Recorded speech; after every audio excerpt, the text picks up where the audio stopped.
आज की चर्चा का विषय है कुमाऊं के जंगल, वहाँ के आदमखोरों का आतंक और एक ऐसे शिकारी की कहानी जो एक किंवदंती बन गया। बिल्कुल। और हमारे पास जो स्रोत हैं वो जिम कॉर्बेट के अपने शब्दों में हैं। मतलब हमें सीधे उस समय और उस जगह का पहला अनुभव मिलता है। ये एक बहुत लंबी और रोमांचक कहानी है, तो हमने सोचा है कि इसे 4 हिस्सों में समझा जाए।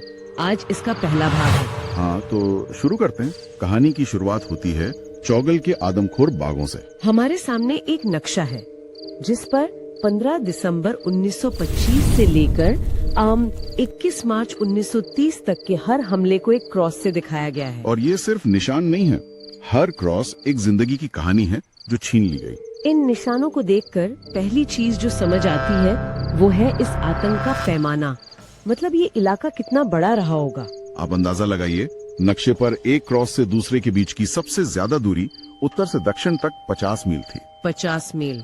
और पूरब से पश्चिम तक 30 मील, यानी करीब करीब 1500 वर्ग मील का एक विशाल पहाड़ी इलाका। यूं में जबरदस्त गर्मी। इसी इलाके में उन दो बाघों ने अपना एक तरह से साम्राज्य बना रखा था। और उस जमाने में गांव भी बहुत दूर दूर तक बिखरे हुए थे, है ना? हाँ, कुछ गांव में 100 लोग रहते होंगे, तो कुछ में बस 1 या 2 परिवार।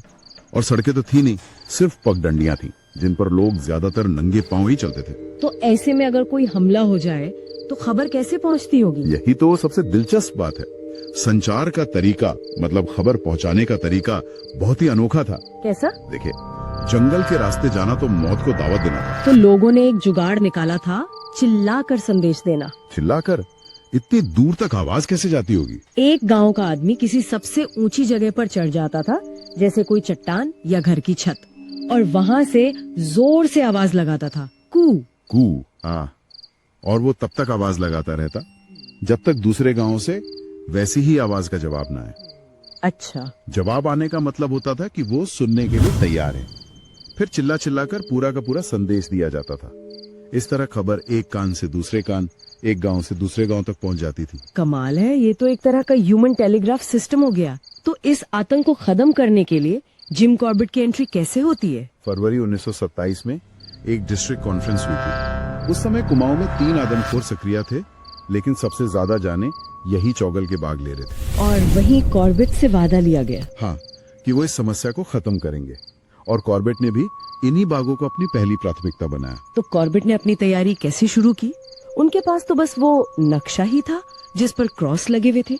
ये तो भूसे के ढेर में सुई ढूंढने जैसा काम था। बिल्कुल, ये सिर्फ शिकार नहीं था, ये एक जासूस की तरह सोचने वाला काम था। कॉर्बेट ने नक्शे पर बने क्रॉस के पैटर्न को स्टडी किया। मतलब कोई पहाड़ी? हाँ, ये करीब 8,500 फीट ऊंची और 40 मील लंबी एक पहाड़ी श्रृंखला थी। और इसके उत्तरी ढलान पर मीलों तक घने बांस और बुरांश के जंगल थे। बांस और बुरांश, ये सिर्फ पेड़ों के नाम नहीं है ना? इनका शिकार के लिहाज से कोई मतलब होगा। आपने बिल्कुल सही पकड़ा। बांस के जंगल इतने घने होते हैं कि दिन में भी सूरज की रोशनी जमीन तक नहीं पहुंचती। मतलब घात लगाने के लिए एक बेहतरीन जगह। एकदम। और बुरांश की झाड़ियां भी छिपने में मदद करती हैं। कॉर्बेट समझ गए थे कि यही इलाका उन बाघों का गढ़ है। और इसी रिज पर बना था काला आगर फॉरेस्ट बंगलो, जो कॉर्बेट का बेस कैंप बनने वाला था। अप्रैल 1929 की एक शाम को 4000 फीट की सीधी चढ़ाई करके कॉर्बेट उस बंगले तक पहुँचे। और वहाँ पहुँचते ही उन्हें पता चला कि उस इलाके का आखिरी शिकार एक 22 साल का नौजवान था। हाँ, और अगली ही सुबह जब कॉर्बेट नाश्ता कर रहे थे, उस नौजवान की दादी उनसे मिलने आई। वो पल कहानी में एक बहुत ही भावुक मोड़ लाता है। बिल्कुल। उस बूढ़ी महिला ने बताया कि उनका पोता ही इस दुनिया में उनका एकमात्र सहारा था, जिसे बाघ ने बिना किसी वजह के मार डाला। वो अपनी कहानी सुनाती रही और फिर उन्होंने कॉर्बेट से एक ऐसी गुजारिश की जो बहुत अजीब थी। क्या कहा उन्होंने? उन्होंने कहा, साहिब, मेरे पास 3 भैंसें हैं। मैं चाहती हूँ कि आप उन्हें चारे यानी बेट के तौर पर इस्तेमाल करें। लेकिन ये थोड़ा अजीब नहीं है? कॉर्बेट तो खुद शिकारी थे, वो जानते होंगे कि बूढ़ी भैंसें चारे के काम नहीं आती। हाँ, आमतौर पर तो युवा बछड़ों का इस्तेमाल होता है। तो क्या ये उस महिला को झूठी उम्मीद देना नहीं हुआ? ये एक बहुत अच्छा सवाल है। और यहीं पर हमें शिकारी कॉर्बेट नहीं बल्कि इंसान कॉर्बेट दिखाई देते हैं। मतलब? उन्हें पता था कि तकनीकी रूप से ये भैंसें शायद काम ना आए, लेकिन वो उस महिला की भावना को समझ रहे थे। उसके लिए ये सिर्फ भैंसें नहीं थी, ये उसके पोते के बदले में उसका योगदान था। ताकि उसे लगे कि बदला लेने में उसका भी हाथ है। बिल्कुल। हाँ कहकर कॉर्बेट ने उस महिला के दर्द और उसकी भावना का सम्मान किया। तो अब कॉर्बेट के पास एक ठिकाना था, एक मिशन था, लेकिन बाघ कहाँ है इसका कोई अंदाजा नहीं था। सही कहा। गांव वालों से पता चला कि आखिरी बार बाघों को 10 दिन पहले 22 मील दूर देखा गया था। इतनी पुरानी खबर का तो कोई फायदा नहीं था। नहीं। कॉर्बेट ने फिर से अपने नक्शे को देखा और अनुमान लगाया कि डलखानिया गांव के आसपास का इलाका ही इन बाघों का हेडक्वार्टर होना चाहिए, और उन्होंने वहीं जाने का फैसला किया। और अगले दिन वो डलखानिया के लिए निकल पड़े। दोपहर तक वो रिज के आखिरी छोर पर पहुंचे, जहां उन्हें डलखानिया के कुछ लोग इंतजार करते हुए मिले। उन तक खूह वाले तरीके से खबर पहुंच चुकी थी कि कॉर्बेट आ रहे हैं। बिल्कुल, और वो भी एक ताजा खबर लेकर आए थे। उन्होंने बताया कि उसी सुबह 10 मील उत्तर में बाघ ने फसल काट रही कुछ महिलाओं पर हमला किया था। ये तो एक बड़ी लीड थी। बहुत बड़ी। कॉर्बेट ने फौरन फैसला किया। उन्होंने अपना सामान और आदमियों को गांव भेज दिया और खुद उस जगह के लिए अकेले ही निकल पड़े। अकेले? एक ऐसे जंगल में जहाँ 2 आदमखोर घूम रहे हैं? ये तो बहुत बड़ा जोखिम था। जोखिम तो था, लेकिन कॉर्बेट जानते थे कि समय बहुत कीमती है। अगर वो रास्ता सामान्य होता तो 10 मील 2.5 घंटे में तय हो जाता। लेकिन वो रास्ता आसान नहीं था। बिल्कुल नहीं। घनी झाड़ियों, गहरी खाइयों और बड़ी बड़ी चट्टानों से भरा था। सूरज ढलने लगा और वो अपनी मंजिल से बहुत दूर थे। तो अब कॉर्बेट जंगल के बीच में फंस गए हैं। रात होने वाली है और आदमखोर कहीं भी हो सकता है। ऐसे में कोई आम इंसान तो डर के मारे शायद वहीं जम जाएगा। लेकिन कॉर्बेट आम इंसान नहीं थे। उन्हें पेड़ों पर सोने की आदत थी। उन्होंने एक बांज का पेड़ चुना, अपनी राइफल को एक डाल से सुरक्षित बांधा और सोने की कोशिश करने लगे। लेकिन कुछ देर बाद एक सरसराहट से उनकी नींद खुल गई। क्या वो बाघ थे? नहीं। उनके पेड़ के ठीक नीचे भालुओं का एक पूरा परिवार काफल फल खाने आया था। काफल? ये क्या होता है? काफल 6000 फीट की ऊंचाई पर मिलने वाली एक लाल रंग की जंगली बेरी होती है। स्वादिष्ट होती है। अच्छा। और भालू खाते वक्त बहुत शोर करते हैं, इसलिए उस रात कॉर्बेट ठीक से सो नहीं पाए। अगली सुबह वो आखिरकार उस गांव पहुंचे जहां हमला हुआ था। वहां सिर्फ 2 झोपड़ियां थी। हाँ, और लोग बेहद डरे हुए थे। उन्होंने क्या बताया? लोगों ने बताया कि बाघ ने गेहूं के खेत में घात लगाई थी, लेकिन महिलाएं उसे सही समय पर देखकर चिल्लाने लगी और वो भाग गया। लेकिन उन्होंने एक बहुत जरूरी जानकारी दी। हाँ, उन्होंने पुष्टि की कि जब बाघ वहां से गया तो उसके साथ एक और बाघ भी था। इससे ये बात पक्की हो गई कि ये एक बाघिन और उसके लगभग वयस्क हो चुके शावक की जोड़ी है। बिल्कुल। एक की जगह 2 आदमखोर, और वो भी माँ बेटे की जोड़ी। ये तो चुनौती को और भी मुश्किल बना देता है। क्यों? एक माँ और शावक की जोड़ी ज्यादा खतरनाक क्यों होती है? क्योंकि माँ अक्सर शावक को शिकार सिखा रही होती है और उस दौरान वो ज्यादा आक्रामक हो सकती है, ज्यादा लापरवाह हो सकती है। तो खैर गांव वालों ने कॉर्बेट को चाय की जगह गुड़ वाला गर्म दूध पिलाया। और जब तक महिलाओं ने बची हुई फसल काटी, कॉर्बेट राइफल लेके वहीं पैरा देते रहे।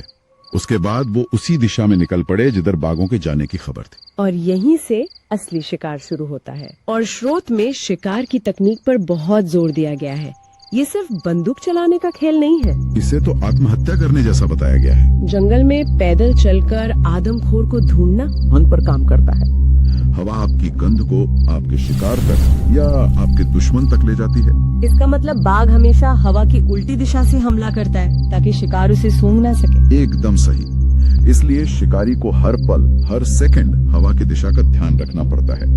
अगर हवा आपके चेहरे पर लग रही है तो समझ लीजिए खतरा आपके पीछे से है। और अगर हवा दाईं ओर से आ रही है तो खतरा बाईं ओर से है। बिल्कुल।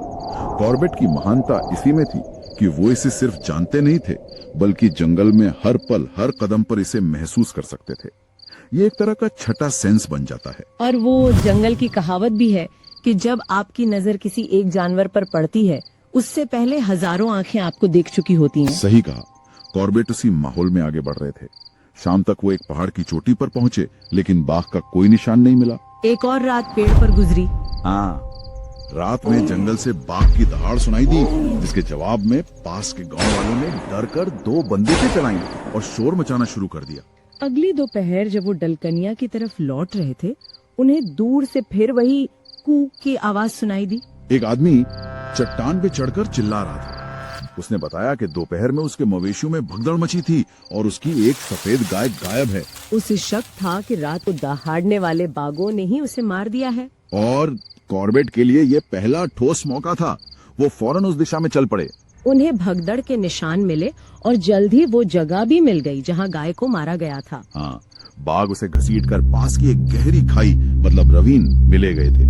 अब यहाँ कॉर्बेट की रणनीति देखने लायक है। वो सीधे खाई में नहीं उतरे। नहीं, बिल्कुल नहीं। उन्हें पता था कि बाघ अपने शिकार के पास ही होंगे। उन्होंने एक लंबा चक्कर काटा और खाई में दूसरी तरफ से पहुंचे। और वहाँ कमर तक ऊंची झाड़ी के पीछे से उन्हें कुछ हरकत दिखाई दी। एक सफेद पैर हवा में हिला और फिर एक जोरदार गुर्राहट सुनाई दी। बाघ भोजन कर रहे थे। हाँ, कॉर्बेट ने आगे बढ़ना ठीक नहीं समझा।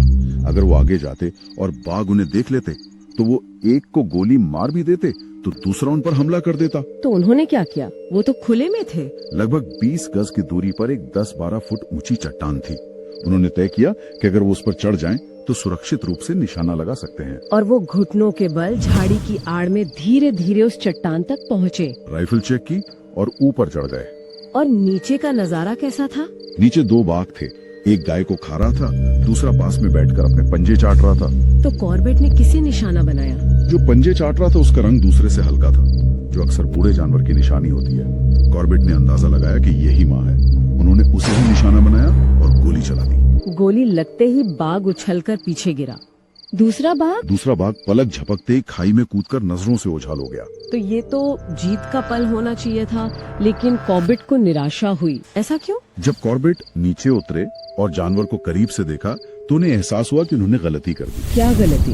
ये नर बाघ था, मतलब उन्होंने माँ की जगह बेटे को मार दिया था। उन्हें निराशा इसलिए हुई क्योंकि असली खतरा यानी अनुभवी बाघिन अभी भी जिंदा थी और अब शायद ज्यादा खतरनाक भी। लेकिन वो शावक भी तो आदमखोर बनी चुका था। हाँ, और कॉर्बेट ने भी यही सोचकर खुद को तसल्ली दी, जो इंसानी मांस चख चुका हो वो या तो आदमखोर था या बन ही जाता। अब सूरज डूब रहा था और उनके सामने एक मुश्किल काम था। अकेले एक छोटे चाकू से बाघ की खाल उतारना, और उन्हें लगातार ये महसूस हो रहा था कि कोई उन्हें देख रहा है। शायद वो बाघिन, शायद वही कहीं पास से सब देख रही थी। और एक और रात जंगल में गुजारनी थी, उस बाघिन के इलाके में जिसने अभी अभी अपना बेटा खोया है। बिल्कुल। उन्होंने पास की ही एक पेड़ पर रात बिताने का फैसला किया। कॉर्बेट लिखते हैं कि वो उनकी जिंदगी की सबसे असहज रातों में से एक थी। पूरी रात वो बाघिन धाड़ती रही, कभी पास से, कभी दूर से। सुबह होते होते उसकी धाड़ धीमी पड़ती गई, जैसे वो दूर जा रही हो। 64 घंटे हो चुके थे। कॉर्बेट थके हुए, भूखे और भीगे कपड़ों में थे। सुबह वो पेड़ से उतरे और लगभग 90 किलो वजन की खाल को अपनी पीठ पर लादकर दलकाने की तरफ चल पड़े। गांव में उनके आदमी दूसरे ग्रामीणों के साथ एक अहाते में बैठे थे। जब लोगों ने अचानक कॉर्बेट को खून से सने कपड़ों में पीठ पर खाल लादे हुए अपने बीच पाया तो जो खुशी और उल्लास का माहौल बना, कॉर्बेट कहते हैं कि वो उसे कभी नहीं भूल पाए। उनके आदमियों का उन पर यकीन भी कमाल का था। हाँ, गांव वाले तो कॉर्बेट के लापता होने की खबर भेजने वाले थे, लेकिन उनके आदमियों ने कहा था साहब को कुछ नहीं हो सकता। और उन्होंने लगातार केतली में पानी गर्म रखा था, इस इंतजार में कि साहिब आते ही चाय मांगेंगे। बिल्कुल। नहाने और खाने के बाद कॉर्बेट 12 घंटे तक सोते रहे, जबकि बाहर भयंकर तूफान आया हुआ था। और अगले दिन गांव वालों ने काम से छुट्टी ले ली और सब कॉर्बेट के चारों ओर बैठकर अपनी और उनकी कहानियां सुनते सुनाते रहे। एक जश्न का माहौल था। तो इस तरह इस कहानी के पहले भाग का अंत हुआ। 2 में से एक आदमखोर मारा जा चुका था, लेकिन असली खतरा बूढ़ी और अब शायद ज्यादा गुस्सैल बाघिन अभी भी जिंदा थी और जंगल में कहीं मौजूद थी। और यहीं पर एक दिलचस्प सवाल उठता है। जब एक शिकारी किसी ऐसे जानवर का सामना कर रहा हो जिसने अभी अभी अपना साथी या शावक खोया है, तो क्या शिकारी की रणनीति बदल जाती है? क्या अब वो सिर्फ एक जानवर का नहीं बल्कि एक शोकग्रस्त और शाद बदला लेने पर उतारू दिमाग का सामना कर रहा है? ये एक बहुत गहरा सवाल है। अगली बार की चर्चा यहीं से शुरू करेंगे।